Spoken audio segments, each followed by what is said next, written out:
After Arsenal having seen club legends like Robin van Persie, Alexis Sanchez, Aaron Ramsey and so much more all enter the final 12 months of their contract under Wenger and either leave on a free to rivals or leave for the bare minimum.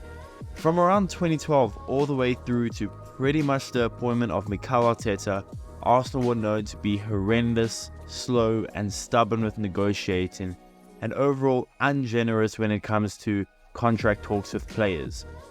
But fast forward to now, it seems that the club places a huge importance on contract extensions and player happiness. But what's exactly led to this drastic change in the club's mentality? Well, that's exactly what we will be discussing in today's video. So what's going on everyone, you're listening to Gunner Central here. I hope you're all doing well. Please remember to like the video and subscribe to the channel as I will be covering Arsenal all season long. Without any further ado, let's get into the video. The ability that Arsenal had of tying down players to long-term deals was so questionable at the time, to say the least. But it all pretty much changed when Arsenal appointed Mikel Arteta. Mikel, like many things, wanted to change the way the club was run, with a focus on weeding out the players that either simply were just not good enough or didn't have the personality or toughness that Mikel demands from his players, and he focused on keeping the players that were strong, young and hard-working. This of course led to many departures since his appointment at the club. Players like Mesut Ozil, Pierre-Emerick Aubameyang and most recently Nicolas Pepe all had their contracts terminated while Arteta was in charge. They were high earners that Arteta clearly felt didn't deserve the money that they were getting, and Arsenal and Arteta decided, you know what, let's bite the bullet and release these players from the club. Since Mikel's appointment, the way the club deals with contracts and expiring contracts have changed.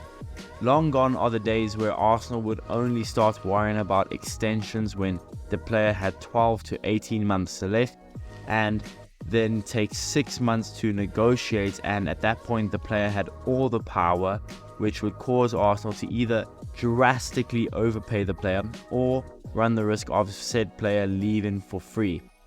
Nowadays, when a player that is important or that Arteta wants to keep, when their contract runs down to 2.5 years to 2 years left, Arsenal begin their negotiations.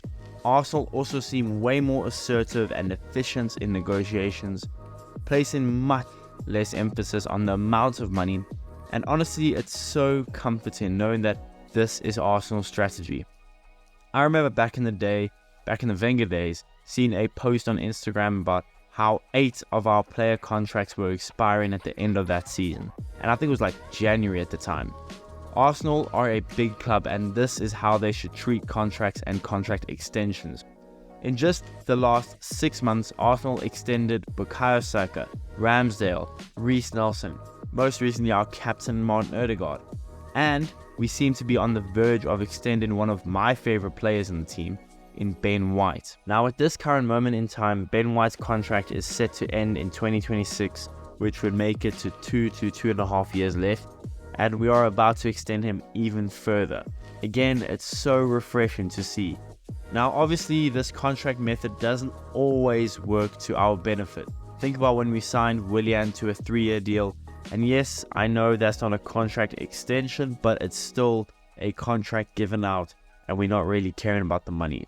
But anyway, I much prefer this contract strategy or method as opposed to the old one we had with Wenger.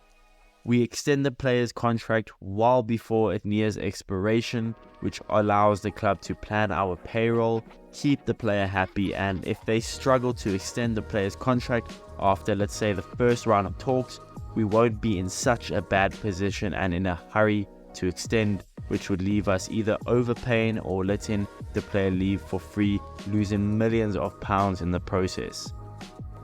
Now this all also applies to the way that Arsenal extend contracts of backroom staff like Edu Gaspar, like Mikel Arteta himself, and again, exact same theory for me. I think it's really good. It benefits the club drastically, and when you have the manager down to, let's say, 2028, it allows the club to plan out, allows the club to give the manager the keys to build the squad he wants. But with all that being said, I would love to know what you guys think of Arsenal's newfound aggression when it comes to extending contracts, and let me know if you like this new way of dealing with those contracts. Let me know in the comments, and I'll see you guys in the next one.